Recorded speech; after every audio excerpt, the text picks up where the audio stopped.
ataupun penangkapan-penangkapan yang dialami oleh para ulama dan aktivis dalam memperjuangkan kebenaran, dalam memperjuangkan keadilan, dalam memperjuangkan agama ini, sesungguhnya itu adalah merupakan bahagian dari pengulangan sunatullah. Bahwa dengan kejadian itu bisa disebut mereka sudah berada on the track, mereka sudah berada di jalannya para nabi, mereka sudah berada di jalannya para pejuang, karena memang hal demikianlah yang dahulu pernah dialami oleh Nabi kita, Nabi Muhammad SAW.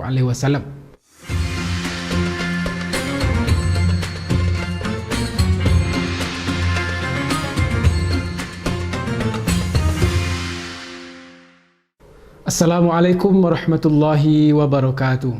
Alhamdulillahi rabbil alamin.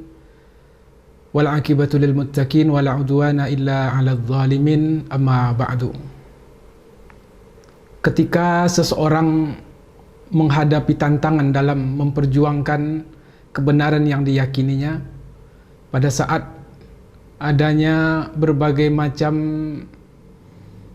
hal yang mungkin akan menjadikan seseorang tersebut menghadapi benturan-benturan dalam menempuh jalan perjuangan, maka sesungguhnya hal yang demikian adalah merupakan bahagian dari sunatullah dalam kehidupan kita. Bahwa dahulu pun demikian adanya. Nabi kita Muhammad SAW ketika beliau memperjuangkan risalah al-Islam ini, memperjuangkan ajaran Islam ini, maka beliau pun menghadapi tidak sedikit berbagai macam rintangan dan cobaan yang luar biasa banyaknya. Dalam salah satu ayat pada surah Al-Anfal, Allah Subhanahu wa taala memberikan informasi kepada kita sebagai motivasi ataupun sebagai penguat ketika kita menghadapi masa-masa sulit.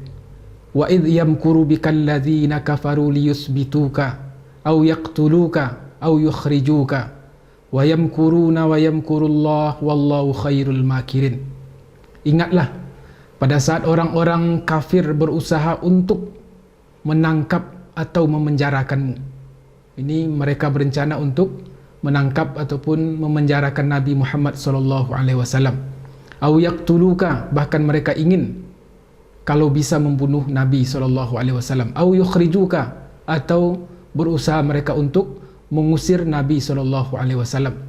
Inilah kemudian yang menjadi jalan atau strategi yang ditetapkan oleh Nabi SAW untuk beliau melaksanakan hijrah ke kota Yathrib atau ke Madinah Al-Munawwarah.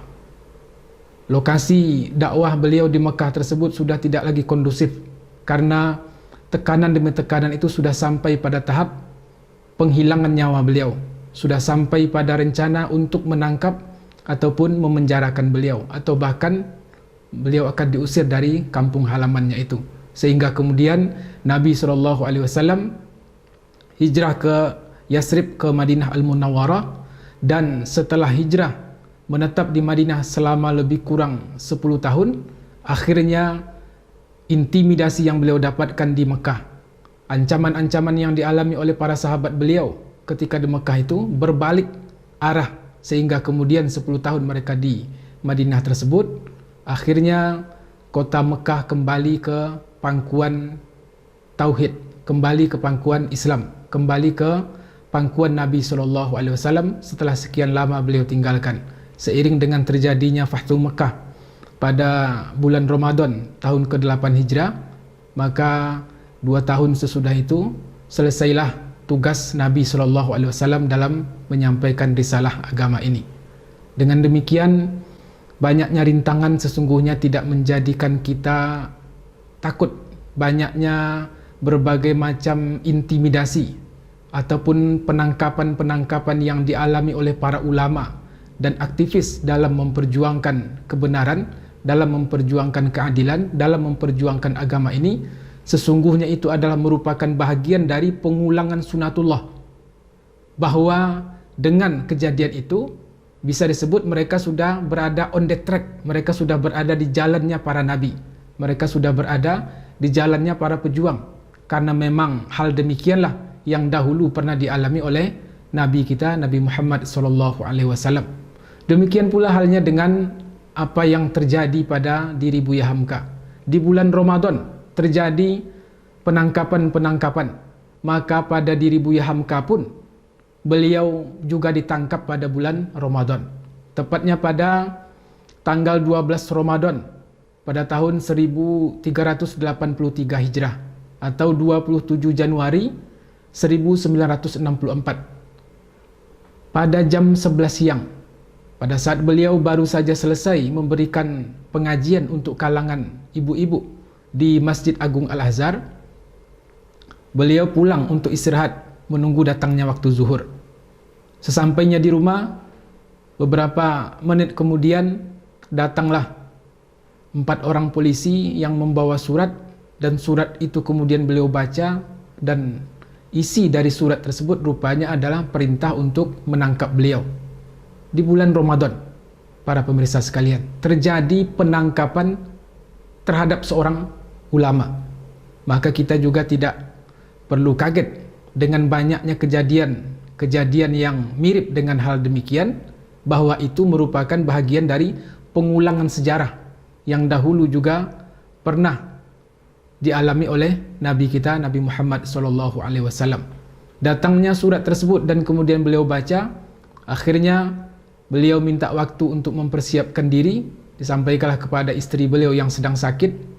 Pada saat itu kaget dia, istri beliau tersebut, karena tanpa ada tanda-tanda sebelumnya, tanpa ada berita apapun, tiba-tiba beliau diputuskan melalui surat tersebut dijemput atau kemudian ditangkap oleh pihak kepolisian.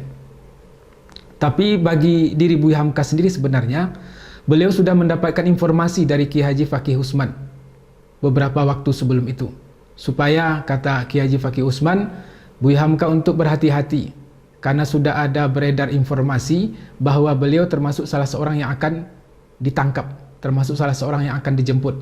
Tetapi kapan waktunya itu, itulah yang tidak disampaikan oleh Kiai Haji Fakih Usman, karena beliau pun tidak mengetahui. Tetapi isu yang beredar menurut Buya Hamka, berdasarkan penuturan Kiai Haji Fakih Usman ini, Buya Hamka termasuk salah satu target yang akan ditangkap. Maka beliau yakin dengan apa yang disampaikan Kiai Haji Fakih Usman tadi, seiring dengan datangnya polisi ke rumah beliau pada tanggal 12 Ramadan atau 27 Januari 1964, sepulang beliau memberikan pengajian ibu-ibu di Masjid Agung Al-Azhar. Sehingga kemudian informasi tersebut disampaikan kepada istri beliau, kaget karena istri yang sedang sakit, dan istri beliau kabarnya pingsan setelah beliau berangkat meninggalkan rumah bersama 4 orang polisi yang menjemput beliau itu.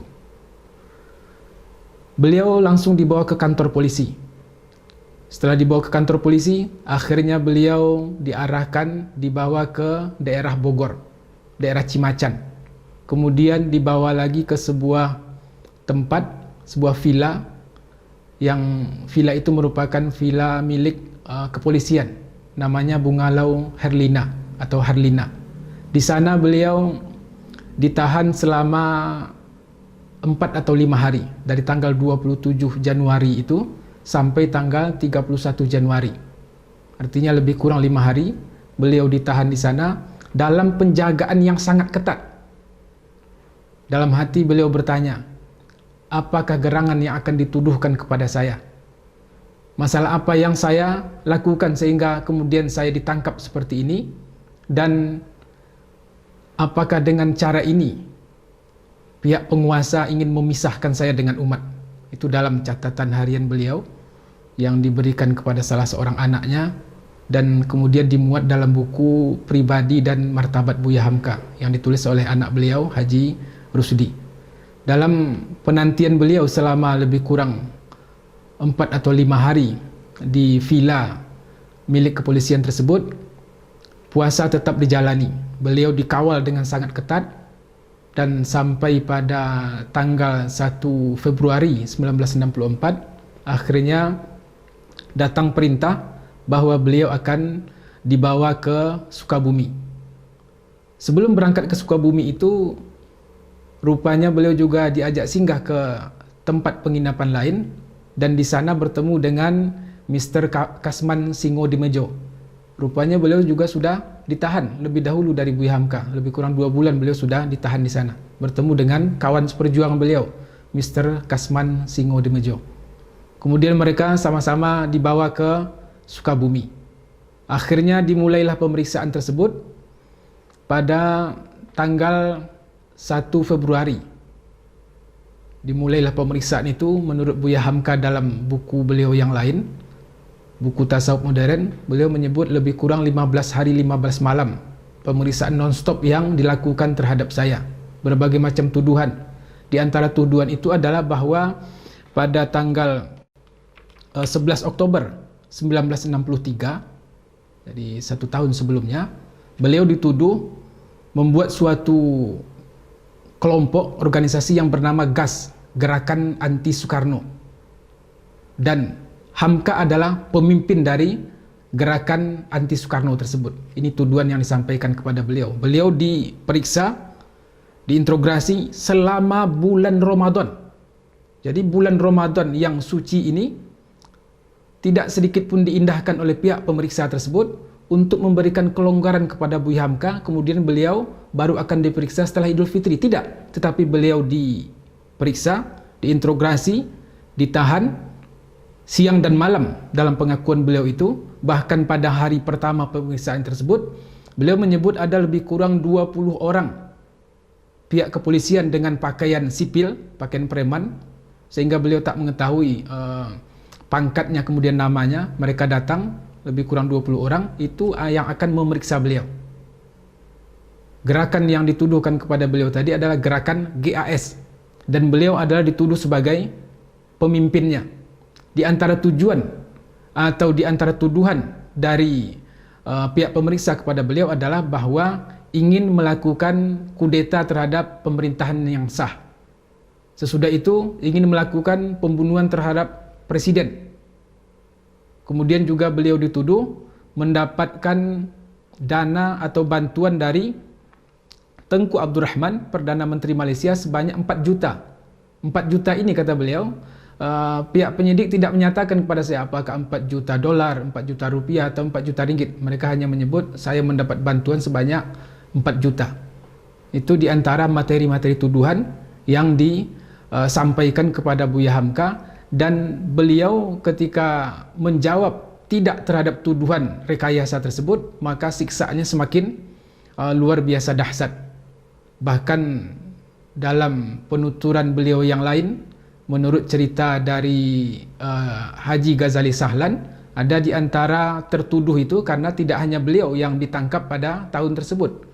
Ada Mr. Kasman Singodimejo, ada Buya Hamka sendiri, dan ada Haji Ghazali Sahlan dan beberapa orang ulama ataupun aktivis Islam lainnya. Di antaranya pada sekitar tahun 63 atau sama awal tahun 64 itu Ki Haji Abdul Qadir Jailani yang pada saat itu menjadi salah seorang pimpinan pelajar Islam Indonesia juga ditangkap dari kalangan pelajar ataupun mahasiswa.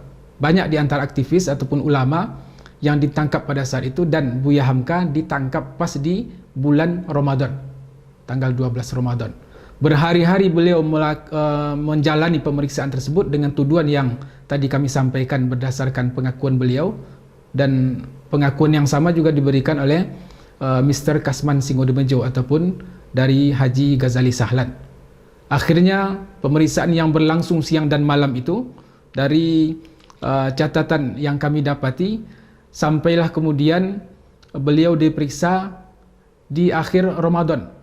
Jadi ada 15 hari 15 malam lebih kurang, atau sampai pada akhir Ramadan beliau diperiksa oleh aparat kepolisian.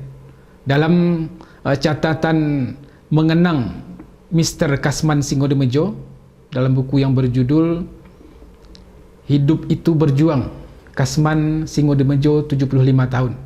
Di sana, di sini buku ini ada catatan dari Buya Hamka. Ada kenangan dari Buya Hamka yang akan saya bacakan kepada kita semua. Dari catatan yang disampaikan tentang bagaimana dahulu mereka mendapatkan perlakuan dari aparat yang memeriksanya tersebut. Mulanya polisi-polisi itu merasa senang sekali karena saya telah mengaku, sehingga setelah menerima pengakuan saya yang pertama itu, saya dibolehkan tidur. Artinya sebelum beliau menyerah dalam tanda petik terhadap tuduhan-tuduhan yang disampaikan itu, beliau tidak diberikan kesempatan untuk istirahat sama sekali. Sehingga akhirnya di antara orang yang ditangkap, diperiksa ini, Buya Hamka menyebut beliau adalah termasuk orang yang paling lemah karena mau mengakui dalam tanda petik terhadap tuduhan-tuduhan itu.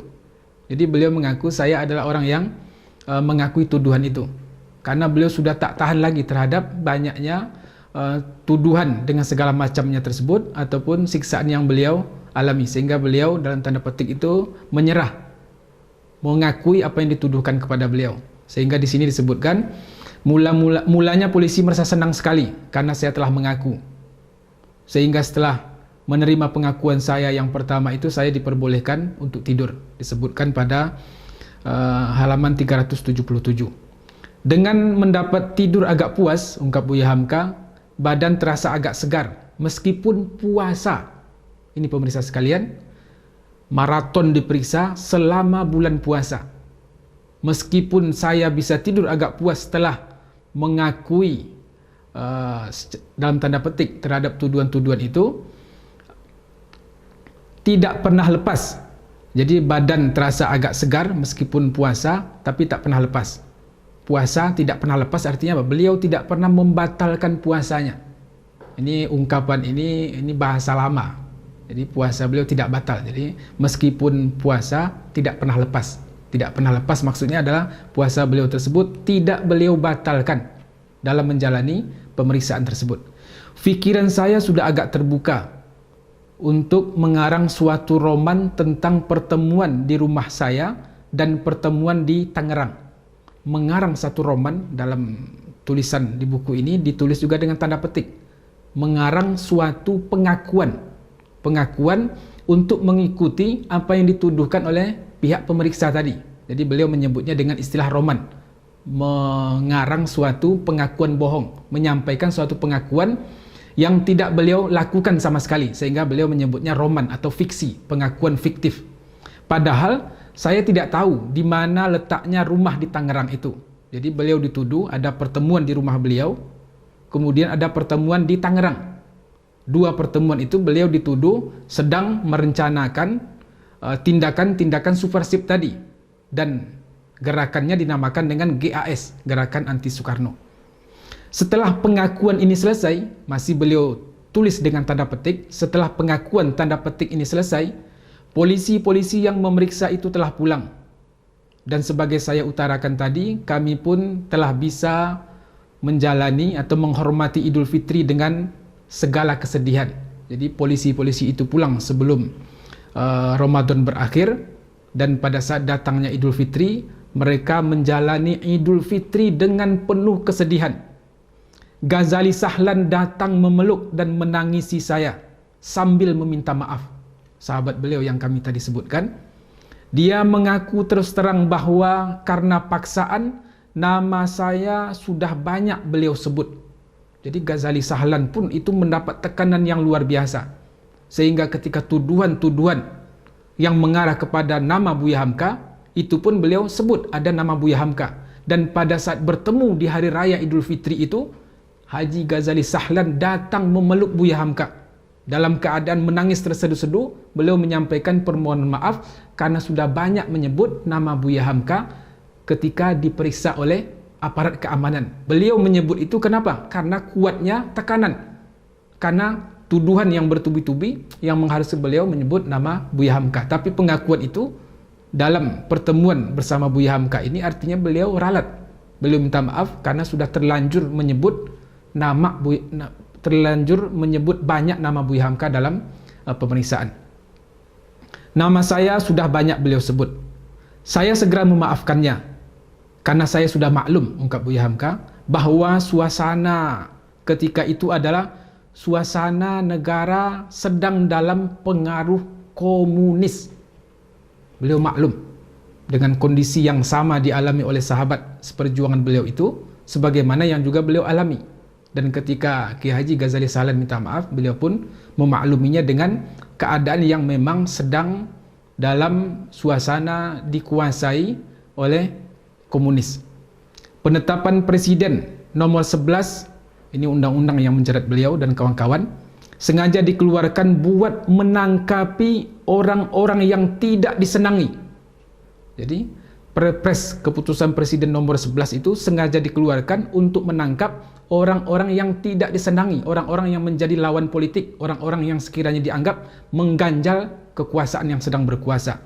Lalu ditangkap dan ditahan. Belum tentu bila akan keluar. Belum tentu kapan akan dilepaskan. Belum tentu kapan mereka akan menghirup udara bebas. Saya lanjutkan pengakuan Buya Hamka ini. Ketika itu saya pun bertemu dengan Kasman, Mr. Kasman Singodemejo. Dia mengakui terus terang bagaimana hebatnya desakan-desakan, kadang-kadang dengan kekerasan yang ditimpakan ke atas dirinya. Tetapi karena dia tidak pernah mengadakan rapat, baik di rumah saya atau di rumah siapa, atau di Tangerang, dia tetap menjawab tidak. Dan ketika dia bertemu waktu Idul Fitri itu, wajahnya kelihatan agak pucat dan kurus. Mungkin karena kurang tidur. Apa yang mesti kita akui? Memang tidak ada, katanya. Jadi Buya Hamka mengakui ketegaran Mr. Kasman Singodemejo. Bagaimanapun kuatnya tekanan yang dialami, sebagaimana yang juga beliau alami dan kawan-kawan yang lain, tapi Mr. Kasman ini orangnya yang sangat tegar. Beliau tetap berkata tidak, walaupun pihak pemeriksa menginginkan beliau berkata iya. Jadi beliau orang yang sangat tegar, dan di buku tentang kenangan 70 tahun Mr. Kasman Singodemejo ini, Buya Hamka menyampaikan pengakuan beliau tentang bagaimana tegarnya Kasman Singodemejo dalam menghadapi kekerasan-kekerasan fisik ataupun kekerasan-kekerasan verbal yang dituduhkan kepada beliau, dan sementara beliau tetap bersikeras tidak mengakui apa yang dituduhkan itu. Ini kejadian di bulan Ramadan yang dialami oleh para ulama, yang dialami oleh para aktivis. Jadi kita sesungguhnya juga tidak perlu kaget betul dengan adanya kejadian serupa pengulangan sejarah yang kita temui. Bisa jadi pada masa-masa sekarang. Karena itu adalah sunatullah dalam kehidupan. Nabi kita juga pernah direncanakan untuk dibunuh atau ingin ditangkap oleh orang-orang kafir Quraisy. Mereka juga ingin mengusir Nabi kalau tak sejalan dengan rezim yang berkuasa pada saat itu.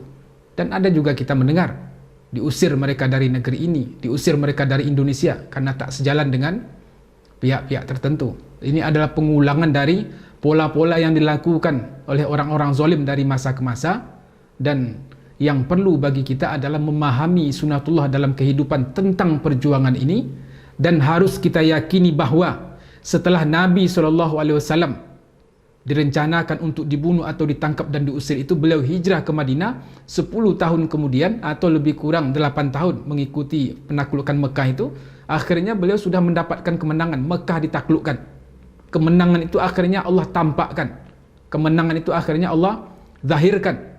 Kemenangan itu akhirnya menjadi sesuatu yang akan menyelamatkan orang yang memperjuangkannya, walaupun butuh pengorbanan yang tidak sedikit, walaupun butuh waktu yang tidak sedikit, walaupun butuh kesabaran yang cukup panjang. Untuk Nabi saja itu hampir 10 tahun beliau menjalani masa hijrah di Madinah, dan barulah pada tahun ke-8 hijrah itu beliau berhasil menguasai atau bisa menaklukkan kota Mekah. Dan bagi Buya Hamka sendiri berbeda kasusnya. Di saat beliau dan kawan-kawan ditahan pada tahun 64 itu atau tahun-tahun sebelumnya, maka kekuasaan zalim tersebut itu akhirnya rubuh dengan sendirinya oleh sekutu dekat kekuasaan tersebut, dengan terjadinya peristiwa 30 September 1965. Partai Komunis Indonesia melakukan penculikan terhadap beberapa orang jenderal, dan pada tahun 66 akhirnya kekuasaan sudah berganti kepada kepemimpinan yang baru. Buya Hamka akhirnya pun dilepaskan Buya Hamka tanpa ada persidangan, tanpa ada pengadilan yang mengadili beliau secara adil, tetapi hanya dituduh ini dan itu, ditahan tanpa ada kejelasan. Tapi seiring dengan munculnya berbagai macam tindakan-tindakan zalim itu, sesungguhnya penguasa sedang menggali kuburannya sendiri. Kekuasaan zalim sedang mempertinggi tempat jatuhnya. Dan tepat pada tahun 65, tanggal 30 September terjadi sebuah tragedi berdarah. Dan dari tragedi itu akhirnya menampakkan bahwasanya kekhawatiran para ulama terhadap bahaya ancaman komunis di Indonesia betul-betul tampak nyata di hadapan seluruh rakyat Indonesia. Dan akhirnya rakyat muak dengan kepemimpinan yang seperti itu dan bergantilah kepada kepemimpinan yang baru. Buya Hamka dan kawan-kawan seiring dengan kejadian tersebut akhirnya dibebaskan, dilepaskan. Kemenangan ada pada pihak orang-orang yang istiqomah dan sabar dalam memperjuangkan kebenaran itu, walaupun mereka mendapatkan tekanan, walaupun mereka mendapatkan siksaan, walaupun mereka ditahan bertahun lamanya dalam penjara. Tapi ketika mereka sabar, istiqomah dalam memperjuangkan kebenaran itu, maka ada masanya kebenaran itu akan Allah tampakkan kepada siapapun, baik kepada penentangnya ataupun kepada orang yang sedang memperjuangkan dan membawa panji-panji kebenaran tersebut. Demikian, semoga bermanfaat. Billahi taufik wal hidayah. Assalamualaikum warahmatullahi wabarakatuh.